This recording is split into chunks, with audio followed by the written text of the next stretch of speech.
धर्मात्मा जीव, मोक्ष मार्गी जीव तो एकमात्र निर्वाण फल की भावना करता है।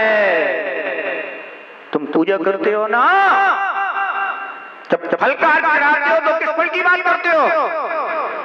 बस महामोक्ष फल प्राप्त है।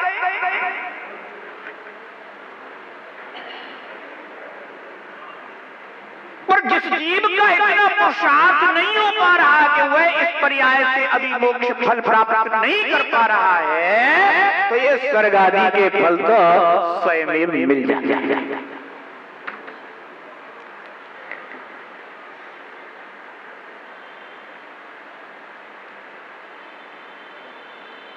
स्वर्ग में पहुंचा हुआ ऐसा धर्मात्मा सम्यक दृष्टि जीव जिनेंद्र भगवान की आराधना करता है, क्योंकि देवों के विमानों में या भवनों में अकृत्रिम चिकित्सालय हुआ करता और जन्म लेते ही उस देव के लिए अन्य परिचारक देव उपस्थित होते हैं और कहते हैं कि आप स्नान कीजिए, शुद्ध वस्त्रों को धारण कीजिए और सर्वप्रथम जिनेंद्र भगवान के दर्शन कीजिए।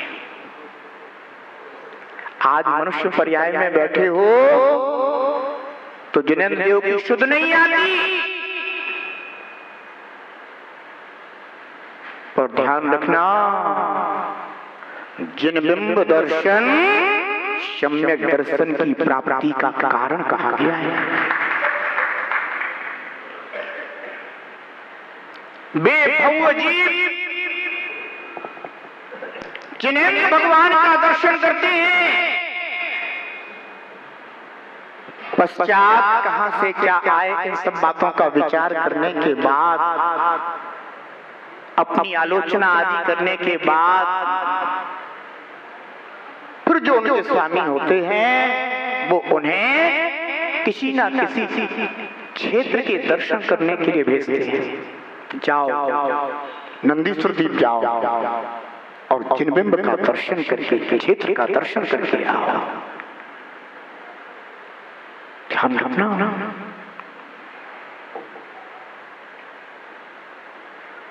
इसलिए जो जीव मोक्ष फल की भावना करता है, अब इस काल में इस जीव ने इतना पुण्य तो किया नहीं, आप पुरुषार्थ कितना भी करता रहे, पर जब तक पुण्य के उदय से प्राप्त होने वाले सहकारी कारण वज्र सब नारा शहन आदि प्राप्त नहीं होते हैं, तब कितना भी जीव पुरुषार्थ करे, पर सहकारी कारण के बिना भी वह कार्य संपन्न नहीं होता है। इसीलिए आजकल निर्ग्रंथ मुनिराज कह देते हैं इस काल में मुक्ति नहीं है, मोक्ष मार्ग है। क्योंकि मोक्ष मार्ग सभी सेननों में कहा है, पर मुक्ति एक ही सेनन में कही है, वो है वज्र सब नाराज सेनन। उत्तम सेनन है, ध्यान रखो। तो देव गति में संयम नहीं होता, मनुष्य गति में ही तपस्चरण होता है, मनुष्य गति में ही महाव्रत आदि होती है, मनुष्य गति में ही रत्नत्रय की आराधना होती है, कर्म निर्जरा के साधन इस दीप को मनुष्य गति में ही प्राप्त होते हैं। और इन सब योग्यताओं को प्राप्त करने वाला मनुष्य जब 5 इंद्रियों के विषयों में फंस जाता है, तो आचार्य भगवंत ऐसे जीव की निंदा करते हैं, कहते हैं कि देखो कहाँ तो तू कर्म निर्जरा की योग्यता रखने वाला मोक्ष मार्ग की चूलिका पर विचरण करने वाला, और कहाँ तू इन विषयों की संगति को प्राप्त होकर के ऐसी अति दुर्लभ मनुष्य पर्याय को व्यर्थ नष्ट कर रहा है। अरे आचार्य भगवान कहते हैं कि भस्म के लिए रत्न को जला रहा है, क्योंकि मुझे बर्तन मांजना है। भस्म के लिए, बर्तन साफ करने के लिए किसको जला रहा है? रत्नों को जला रहा है, रत्नों को नष्ट कर रहा है। जिस जीव को जिन वाणी की श्रद्धा होती है, उस जीव को चिनागम पंथ की श्रद्धा होती है, क्योंकि जिन वाणी में ही सच्चा कल्याणकारी हितकारी मार्ग आया हुआ है। अरहंत देव की तीर्थेश की अगर वाणी ना होती तो शायद आज हमें सच्चे धर्म का बोध ही नहीं होता।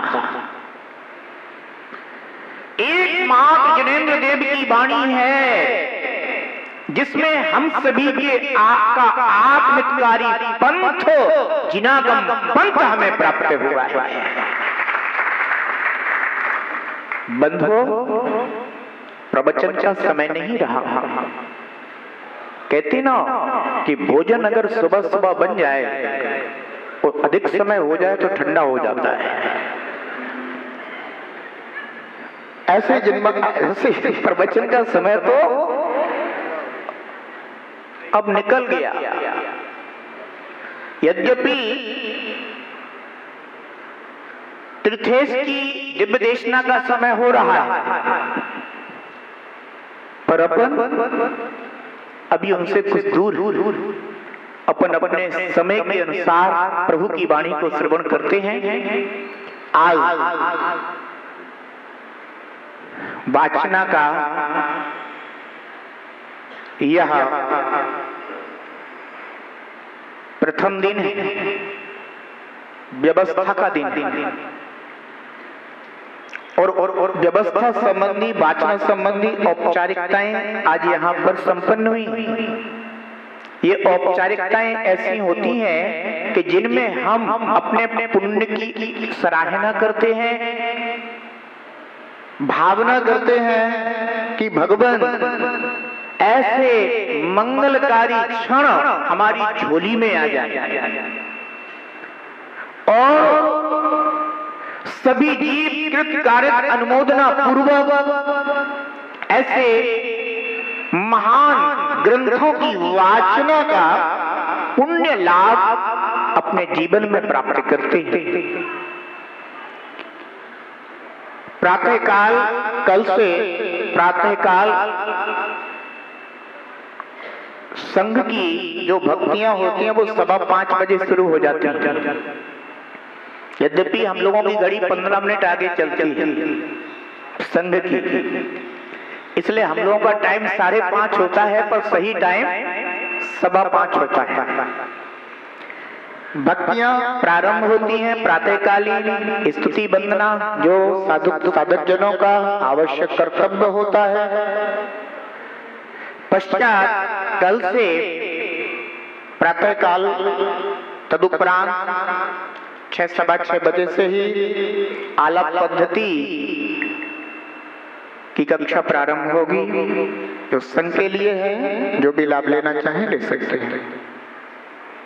उसके बाद दैनिक चर्या, शौचक्रिया आदि, जिन मंदिर दर्शन, अभिषेक दर्शन आदि क्रिया साधक जनों के अनुसार। पश्चात 7:15 बजे से धबला पुस्तक प्रथम 8 बजे तक उसकी वाचना होगी। तदुपरांत 8:30 बजे से, जैसा कि अपना अभी उपासक संस्कार ग्रंथ का यहाँ पर वाचन चल रहा है, 5-7 गाथाएं और उसकी शेष हैं, वह गाथाएं उसी 8:30 बजे से अभी इसी ग्रंथ की वैसे गाथाएं पूर्ण होंगी। तदुपरांत इसके बाद फिर योग सार एक ग्रंथ है आचार्य भगवान योगिंदु देव का, उसकी वाचना उसके बाद प्रारंभ हो जाएगी। ठीक है ना? दोपहर में ठीक 3 बजे से समाधि तंत्र की कक्षा लगती है और इसके बाद गवर्नमेंट सार जीवकांड जी का स्वाध्याय होता है।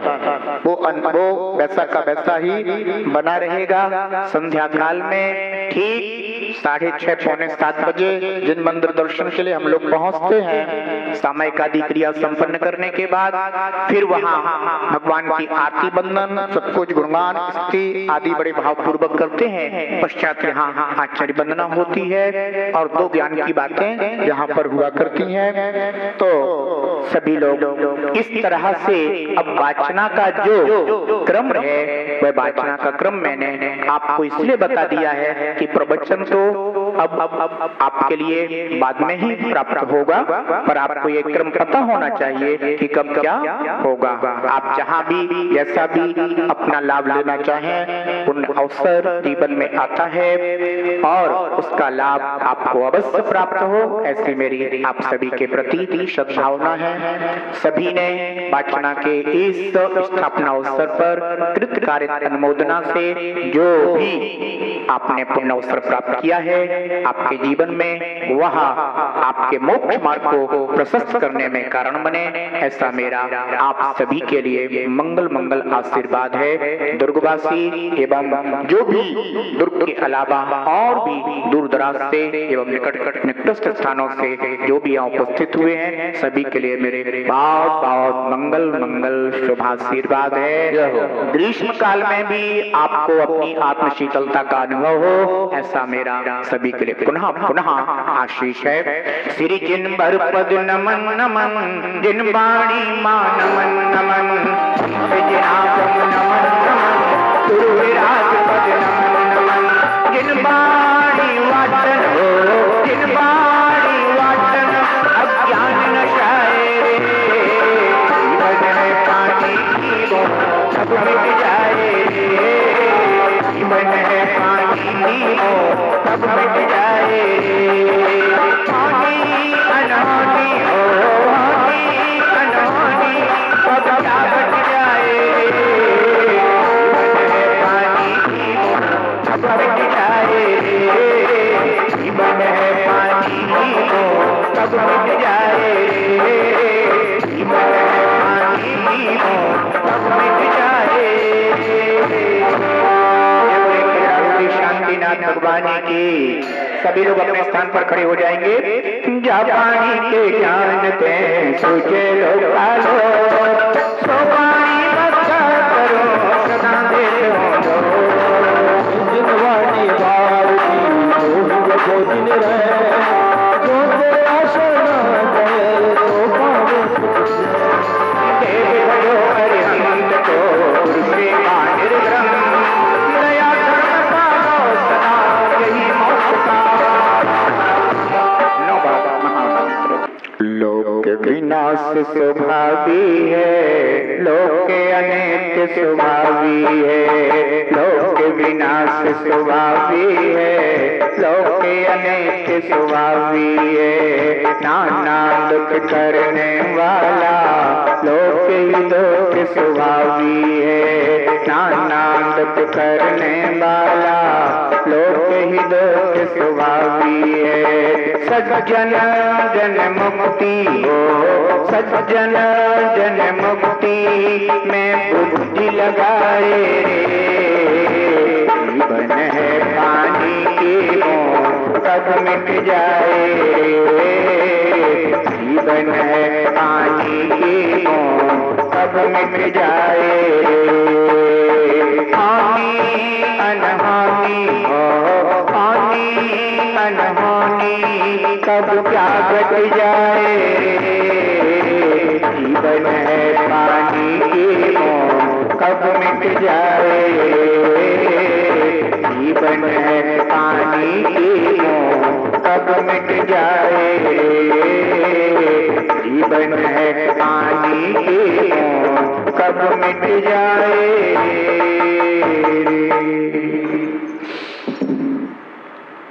जय जिनागम पंथो अनादि अनिधन जिनागम पंथ, तीर्थंकर भगवान की दिव्य ध्वनि जिन श्रुत है जिनागम है, जिनागम में वर्णित आत्म कल्याणकारी मार्ग, आत्महितकारी पंथ जिनागम पंथ है। परस्पर राग द्वेष को बढ़ाने वाले आगम बाह्य पंथ उन मार्ग हैं। वीतरागता को देने वाला परस्परोपकार हो जीवा नाम का प्रतीक जिनागम पंथ सन्मार्ग है। आचार्य भगवान पद्मानंद स्वामी आज लोकानुप्रेक्षा का स्वरूप बताते हैं।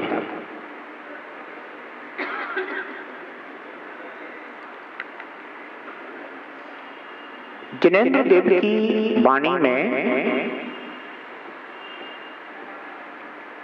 6 द्रव्यों का कथन आया है। वो 6 द्रव्य कौन कौन से हैं? जीव द्रव्य, पुद्गल द्रव्य, धर्म द्रव्य, अधर्म द्रव्य, आकाश द्रव्य और काल द्रव्य। इन 6 द्रव्यों में जो आकाश द्रव्य है, वह आकाश द्रव्य अनंत प्रदेशी है।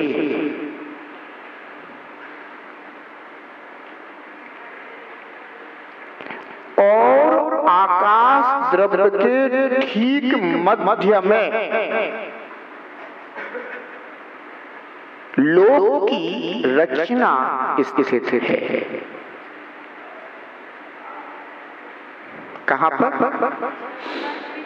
आकाश द्रव्य के ठीक मध्य में लोक की रचना स्थित है। अब प्रश्न ये हो सकता है